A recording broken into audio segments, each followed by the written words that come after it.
All right, last time we talked, we were rolling out slabs using our slab roller. Right here, I've got my 6 slabs already made up. So I'm gonna go ahead and pull those out of my plastic bag here. Set that aside. You'll notice here that I've got a couple of tools. Tongue depressor, popsicle stick, blue rib, okay? You can use a black rib too, that will work. Needle tool, comb, and then a little cup of water. And we're gonna go ahead and start assembling our boxes, okay?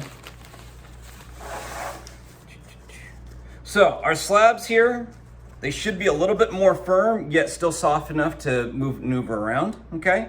We're gonna go ahead and set that down. Now, I'm gonna hold this up to the camera. I don't know if you guys can actually see it, okay? But you can see that texture that's in there. That's the texture from the canvas from our slab roller. We don't want that in there, okay? Remember, we wanna hide any kind of tool marks, so we're gonna get rid of that canvas texture, very simply. Take a little bit of water, put a little bit of water on, just a couple of drops, and then use your rib, okay, to smooth that out. Use the flat side, not the round side. That'll put dents in it, okay? So go a couple of different directions. This should only take you a second or two, and that should make that perfectly smooth. Get rid of all those canvas textured lines that are in there. I'm gonna go ahead and flip that over, do the same thing to the other side since I've got it on both sides. All right, and I want you to do this with all 6 of your slabs. A little tedious, I know.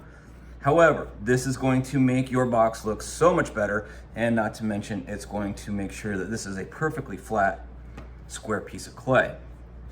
All right, I'm gonna go ahead and set this on my workboard here because this is gonna make it easier later on when I gotta move it around.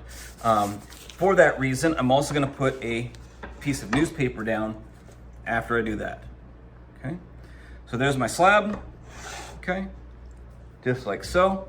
Now, here comes the tricky part, all right, and hopefully you guys can see this. I'm gonna take my needle tool. I'm gonna put it on the left side, okay, my left. I'm gonna lean it over at about a 45-degree angle. I'm then going to make sure that the tip of my needle tool is lined up with the edge where it meets with my board there, okay? I'm gonna slowly start pulling it straight back, keeping my needle tool at a 90-degree angle, okay? And I'm basically cutting a 45-degree angle on the side of my box, okay, or of my piece. Save this little piece for later on. I'm gonna turn it quarter turn, and I'm gonna repeat that process again. And I'm gonna do this for all 4 sides.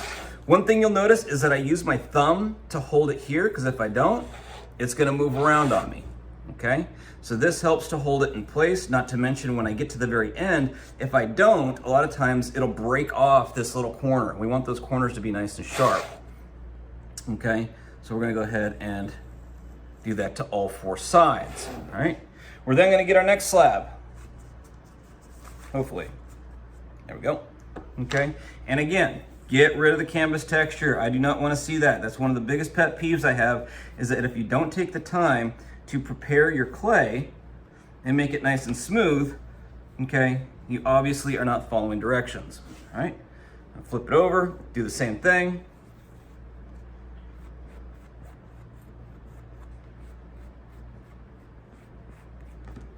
Just like that, okay? Nice and smooth. Now, we're gonna repeat that same process of cutting the corners at a 45-degree angle, okay? So this time we're gonna go here, try to make it as straight as possible. If it's not perfectly straight, not the end of the world, okay? Again, a 45-degree angle, spin it. Notice that the table's getting a little wet there. That means that my clay is trying to stick to that a little bit, so I'm gonna move it over to a little drier area. Again, I'm also saving all these little pieces that I've cut out, okay? Those will save you a lot of time in the end. All right, now I've got 2 pieces with 45s. When I stand that up on end, it should make a 90-degree angle, okay? Maybe see it better that way. And then I'm gonna show you how to do that in the next video and how to connect those 2 pieces.